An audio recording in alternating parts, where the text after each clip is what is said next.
100 రోజుల పరిపాలనలో 200 మంది రైతులు ఆత్మహత్యలు. నేను కొద్దిగా బాధపడుకుంటూ మాట్లాడుతున్న ఆవేదనతో, ఎందుకంటే రైతులు మళ్ళా ఆత్మహత్య చేసుకునే దుస్థితి ఈ రాష్ట్రంలో వస్తుందని చెప్పి మేము కళ్ళ కూడా అనుకోలే.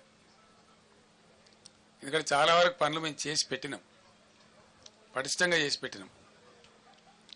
మరి ఎందుకు సంభవిస్తున్నట్టు ఈ ఆత్మహత్యలు? ఈ లక్షల ఎకరాల్లో పంటలు ఎండిపోతున్నట్టు? ప్రభుత్వం కోల్పోయి ఒక నిస్పృహలో, ఒక ఫ్రస్ట్రేషన్ లో, ఒక డిప్రెషన్ లో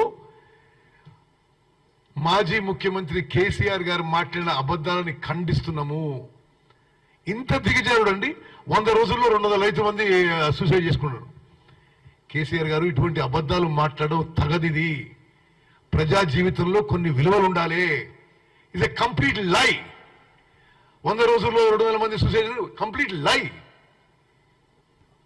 మరి మీరు పవర్ విషయం మాట్లాడడం, మీరు ఏం చేయలేదు. పవర్లో మీరు ఇరిగేషన్ సర్వనాశనం చేసిండ్రు. మీరు అన్ని విధాలుగా రాష్ట్రాన్ని అప్పుల పాలు చేసిండ్రు.